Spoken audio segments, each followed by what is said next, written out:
Good morning, it's Manager Critic Monday, and now that the office is a little bit more organised, I've decided to move around, and so you might have noticed last week's video was in my living room and now I'm in the office, but instead of being squashed up against the screen, so we've just got the clear background, I thought I'd give you a view of the house as well.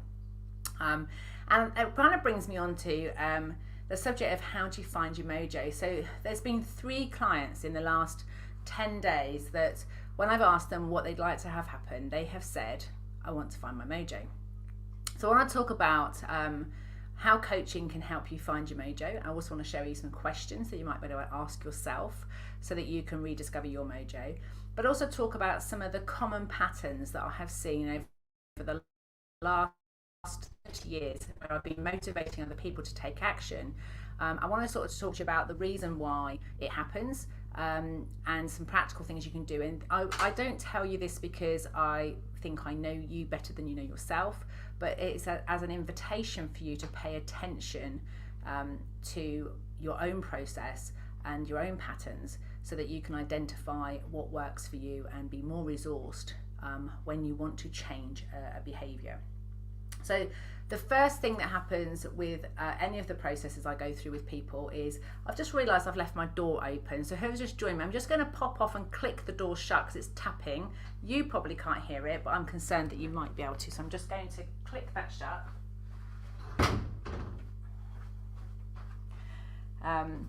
So those that know that the ultimate do, delegate or ditch system comes in 3 parts. So the first thing is clarity. So the first thing to do if you want to find your mojo is get really clear what you mean by what you say. So a mojo for you is like what? And this week we've had things like people said they've got their sparkle, it's energy, it comes from inside and it's out. And so for most, I would say 80% of the time, if you want to find your mojo, spending some time drawing, representing, being curious and going, what kind of mojo is that? Is there anything else about that mojo? Does the mojo have a shape or size? Where is your mojo? And for some people that where is question might be, oh, it's well over there, or it's really, really small inside me.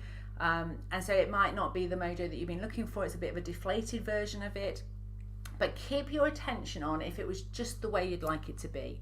So solution focused, really talking about what is happening when you have it and it's at its prime and it's really working for you, and often just doing that can change anything. Now I personally was feeling a bit flat this morning and I'll tell you a little bit about that in a moment, but just by turning up and being here for you and talking about mojo, I can already feel the energy changing inside of me. The fact that I'm smiling, admittedly for you maybe, because if I hadn't had to come on camera I might have been more like this.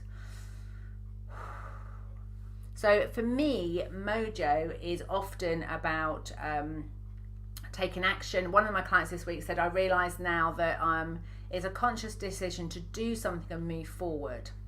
And she said, and so what can happen with mojo is people spend a lot of time waiting for their mojo to arrive, waiting for motivation to arrive, when actually motivation or the mojo is what happens after you've taken action. So quite often, if you want to find your mojo, it's about making a conscious decision to do and act in a way that evokes that energy, that mojo.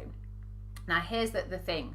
If you then know, so you know what it's like, if that doesn't work, then in my experience, the reason why we can't, even if we know what it's like, we go, yeah, that's what it'd be like when it'd be really great, or we're just so flat, we're so that we can't even get our brain to remember why or how it was when it's just the way we'd like it to be, then it's more about confidence in yourself and your process. So first of all, let's be really clear that mojo is not a permanent state. You know, my excitedness, my enthusiasm, my bubbliness is not something I can maintain or I even want to maintain. I have a really good resting bitch face when I'm not thinking, when I'm just sort of sat, not really thinking about anything, not planning, not doing anything, just being in that moment. So one of the things I've been doing with my clients is going, okay, so if you can't remember what it's like when you're just the way you'd like it to be, you go, so when you've lost your mojo, that's like what? And so it might be, some people sort of talk about it in the 7-Day Make It Happen Motivator, talk about it's like a deflated balloon. or it's like someone's trampled all over my heart, or it's like I run out of fuel. So whatever your metaphor is, so if you can't get it from looking at, you know, just the way you'd like it to be, then sometimes the way it works is to actually focus on what it is that's not working right now, get really clear what's happening, and then go, so when it's like a flat balloon, what happens between a flat balloon and Mojo? And so then the brain's got something to work with, and you go, okay, so it's like pumping up the balloon. And then one of my ladies that has this as a metaphor, she said it is like having a big party and you've got all the balloons. But if you think about balloons as a metaphor, but also a reality of life, is that they don't stay inflated all the time. So you have a massive party, they might hang around for a little while, but after the party, eventually the balloons fizzle out. And then when you get ready for the next party, you blow a whole load of balloons up and you start the process again.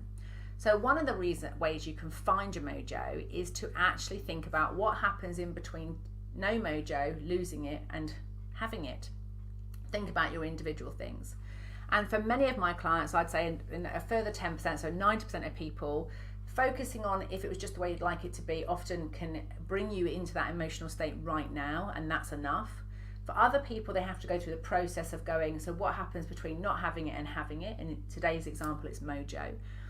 The third reason is that lots of change has happened. So I know that I'm feeling a bit flat today because I had to make some difficult decisions last week that mean I've left a mentoring group.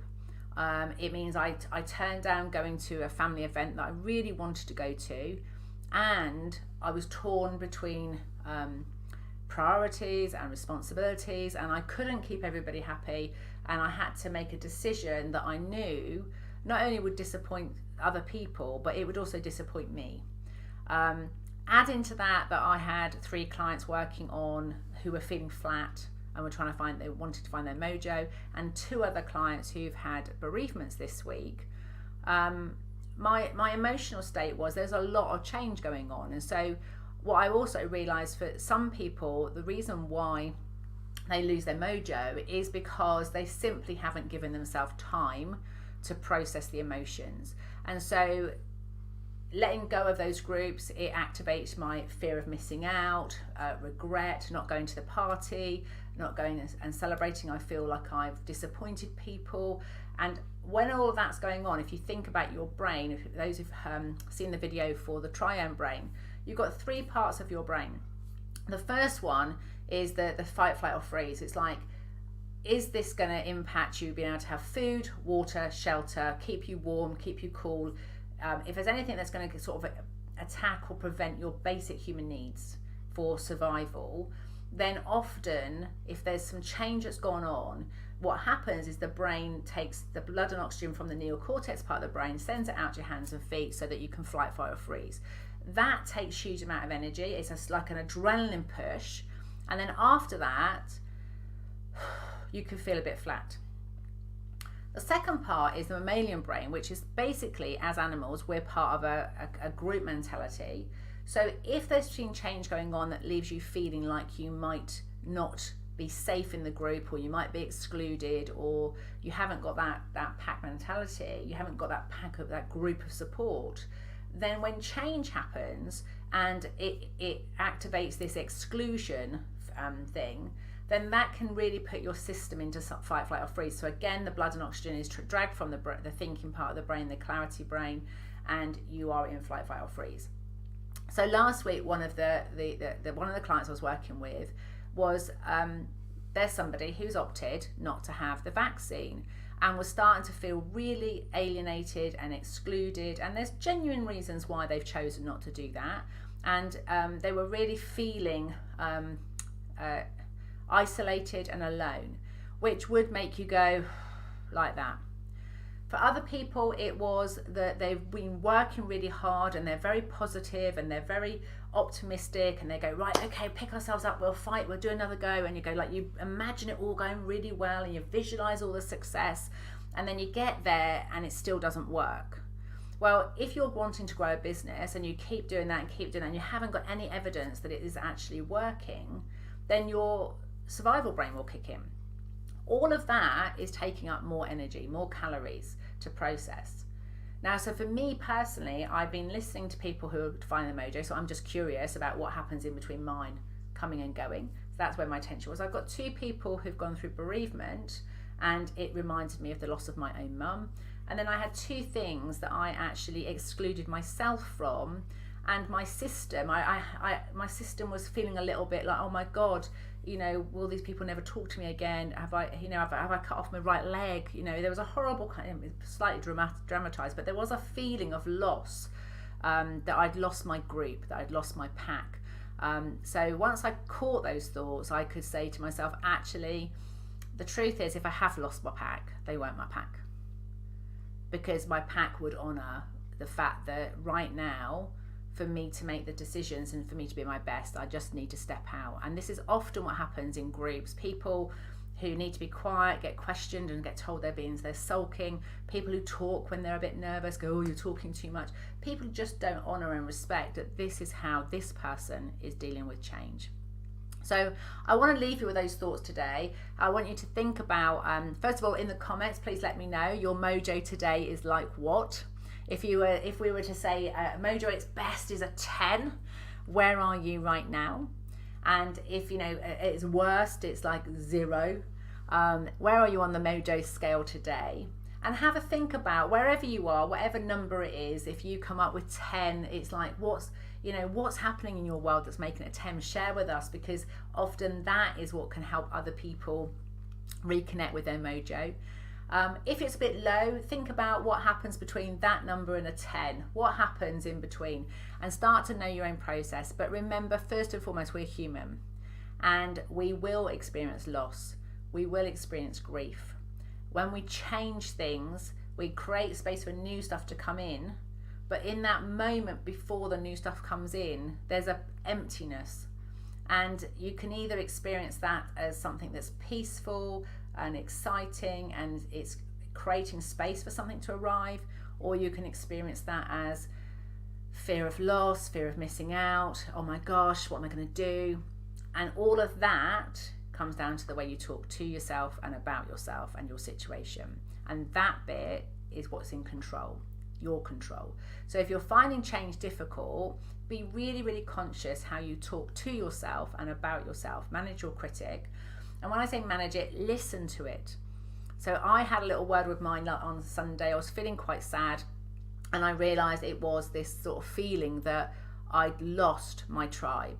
And I've realised that these gorgeous people that I've met, I don't need to be in this group or at that party for them to be in my tribe. And that was more to do with my own patterns of, you know, if I don't see people and feeling separated, it's my own triggers.